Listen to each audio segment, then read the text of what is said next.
नमस्कार दोस्तों, आज हम बात करने वाले हैं हाल ही में भारत में इंडिगो की जिन फ्लाइट्स को कैंसिल किया गया वो आखिर क्यों हुआ और इसके पीछे असली वजह क्या थी।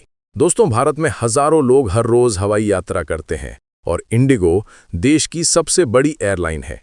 लेकिन पिछले दिनों इंडिगो ने एक के बाद एक कई फ्लाइट्स को कैंसिल कर दिया और यात्रियों को काफी परेशानी का सामना करना पड़ा। अब सवाल ये है कि अचानक इतनी सारी फ्लाइट्स क्यों रद्द हुईं। इसका सीधा सा कारण है DGCA यानी directorate general of civil aviation के नए फ्लाइट ड्यूटी टाइम लिमिटेशंस यानी FDTL नियम। DGCA ने ये नियम इसलिए बनाए ताकि पायलटों और क्रू को ज़्यादा आराम मिल सके और थकान कम हो। सुरक्षा के लिहाज से ये नियम बेहद ज़रूरी थे। इन नियमों का पहला ड्राफ्ट 2024 में आया, लेकिन वास्तव में इन्हें 2 चरणों में लागू किया जाना था। सबसे पहले इन्हें जून 2025 में लागू करने की योजना थी, लेकिन एयरलाइंस ने तैयारी के लिए समय मांगा। इसके बाद इन नियमों को 2 फेजेस में लागू करने का फैसला हुआ। पहला फेज 2025 की गर्मियों में लागू किया गया और दूसरा और महत्वपूर्ण फेज 1 नवंबर 2025 से लागू हुआ।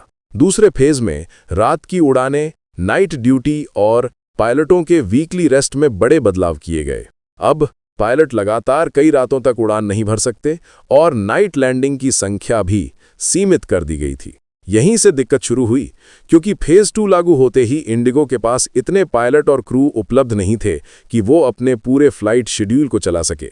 नतीजा ये हुआ कि इंडिगो को हजारों उड़ानें रद्द करनी पड़ी। कई दिनों तक स्थिति बेहद तनावपूर्ण रही। इसके बाद DGCA को खुद दखल देना पड़ा और इंडिगो को एक बार की अस्थायी छूट यानी वन टाइम एग्जेम्पशन देनी पड़ी, ताकि इंडिगो अपने फ्लाइट ऑपरेशंस को थोड़ा स्टेबलाइज कर सके। ये छूट खास तौर पर नाइट ड्यूटी रूल्स में दी गई और ये छूट 10 फरवरी 2026 तक लागू रहने का फैसला हुआ। अर्थात DGCA के नए नियम यानी FDTL तो लागू रहेंगे, लेकिन इंडिगो को कुछ समय दिया गया ताकि वो नए पायलट, नया क्रू और नया रोस्टर तैयार कर सके। लेकिन इसका फायदा ये है कि भविष्य में यात्रियों की सुरक्षा बढ़ेगी और पायलटों के ऊपर काम का दबाव कम होगा, जो कि एविएशन सेफ्टी के लिए बेहद महत्वपूर्ण है। आगे आने वाले महीनों में इस स्थिति के सुधरने की उम्मीद है। DGCA ने इंडिगो को ये भी कहा है कि आने वाले 30 दिनों में वो अपनी पूरी प्लानिंग और समाधान की रोड मैप सरकार को सौंपे। तो दोस्तों, ये था पूरा मामला। अचानक उड़ानें क्यों रद्द हुईं, नए नियम कब बने, कब लागू हुए और कब तक छूट दी गई। अगर वीडियो पसंद आए तो चैनल को सब्सक्राइब जरूर करें। धन्यवाद।